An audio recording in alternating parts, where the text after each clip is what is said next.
আমার বাবা মারা গেছে কি আমি প্রতিবাদ করতে পারবো না? তার ছেলেকে কোনো আসামি করলো, এটা তো আমরা রোহিঙ্গা চেয়ে খারাপ হয়ে গেছি। মিথ্যা মামলার বিচার চাই।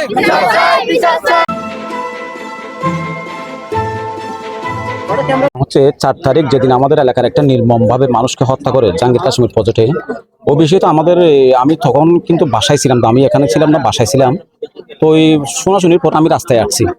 রাস্তায় আসার পর মানুষ দলবল বেঁধে সবাই আলী আকবরকে আনার জন্য প্রজেক্টে গেছে। তো প্রজেক্টে গেছে, আমি সব মোবাইলে দেখতেছি, ভিডিও ফুটেছে, সাংবাদিক কর্মী এবং প্রশাসন কর্মী সবাই ছিল। তো এই মাঝপথে আলী আকবর হত্যার মামলা হয়েছে, 6 জনের নামে মামলা হয়েছে অলরেডি। তো মামলা হওয়ার পর আজকে কালকে আমরা একটা এজাহার পাইলাম যে আমাদের এলাকাবাসীর বিরুদ্ধে একটা মামলা হলো। ওই মামলার বিষয় হচ্ছে, যদি লুটপাটের বিষয় থাকে তাহলে অনেক হাজার হাজার সাংবাদিক কর্মী ওখানে ছিল, প্রশাসন ছিল।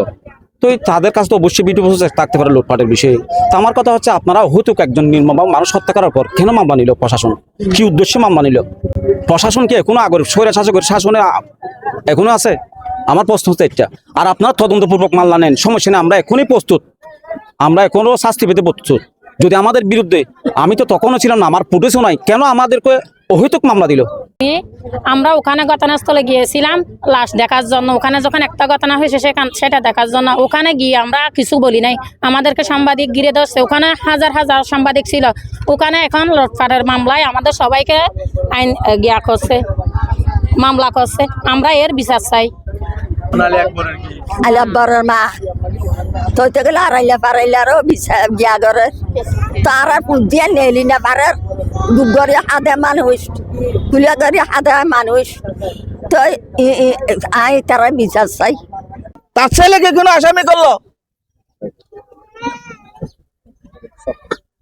আমার বাবা মারা গেছে কি আমি প্রতিবাদ করতে পারবো না?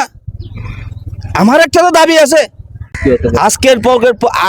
আমার একটা জোর দাবি,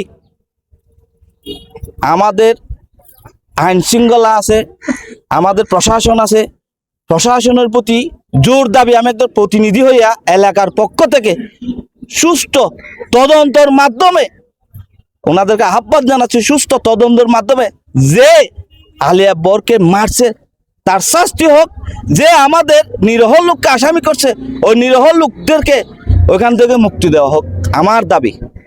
আমি ওই জিনিসটাই শুধু প্রশ্ন করছি ওনার কাছ থেকে, ওইটাই বলছি যে আপনি তো মারতে পারেন না, ধরে বেঁধে সমাজের বিচার আছে বিচারে দেন, অথবা আইনের হাতে উঠাই দেন। আপনি তো মারা করতে পারেন না, বা আপনার এলাকার লোক বা আপনার নাইট গার্ড তো হয়তো মারতে পারে না, সেটা আমি জিজ্ঞেস করছি, শুধু আমি জানতে চেয়েছি।